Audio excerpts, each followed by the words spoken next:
ಈ ಇಸ್ಲಾಮಿಗೂ ಭಾರತಕ್ಕೂ ಏನು ಸಂಬಂಧ ಅಂತೆ? ಇವರ ಮೊಹಮ್ಮದ್ ಪೈಗಂಬರ್ಗೂ, ಇವರ ಅಲ್ಲಾಹುಗೂ, ಇಸ್ಲಾಮಿಗೂ ಭಾರತಕ್ಕೂ ಏನು ಸಂಬಂಧ ಅಂತೆ? ನಿಮಗೆ ಆಶ್ರಯ ಕೊಟ್ಟಿರೋರು, ನಿಮ್ಮ ಧರ್ಮಕ್ಕೆ ಆಶ್ರಯ ಕೊಟ್ಟಿರೋದೇ ನಾವು. ನೀವೇ ನಮ್ಮ ಮಂತ್ರಾಲಯ ಕೊಡೋರು. ನಿಮಗೆ ಆಶ್ರಯ ಕೊಟ್ಟಿರೋರು ನಾವು. ನಿಮ್ಮ ಧರ್ಮಕ್ಕೂ ಭಾರತಕ್ಕೂ ಏನು ಸಂಬಂಧ ಇಲ್ಲ. ನೀವು ಮರುಭೂಮಿನಲ್ಲಿ ಹುಟ್ಟಿರೋವಂಥವ್ರು. ನಿಮ್ಮ ಧರ್ಮ ಹುಟ್ಟಿರೋದೇ ಮರುಭೂಮಿನಲ್ಲಿ. ಮರುಭೂಮಿನಲ್ಲಿ ಹುಟ್ಟಿ ಭಾರತಕ್ಕೆ ನೆಲೆ ಕಂಡುಕೊಂಡು ಬಂದಿರುವಂಥ ಧರ್ಮಗಳು ನಿಮ್ಮದು, ಇಸ್ಲಾಂ ಮತ್ತು ಕ್ರಿಶ್ಚಿಯಾನಿಟಿ.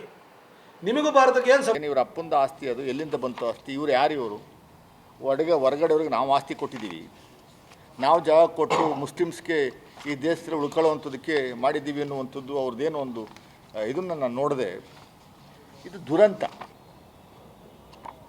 ನೀವು ಸುಳ್ಳಿನ ವಂಶಸ್ಥದಲ್ಲಿ ಹುಟ್ಟಿದವರು. ನಮ್ಮ ಭಾರತದ ಮುಸ್ಲಿಮ್ಸು ಈ ದೇಶದ ಮಣ್ಣಿನ ಮಕ್ಕಳು. ಈ ದೇಶದಲ್ಲೇ ಹುಟ್ಟಿ ಬೆಳೆದು ನಮಗೇನು ಹಕ್ಕಿದೆ ಅಷ್ಟೇ ಹಕ್ಕು ಮುಸ್ಲಿಮ್ಸ್ಗಿದೆ.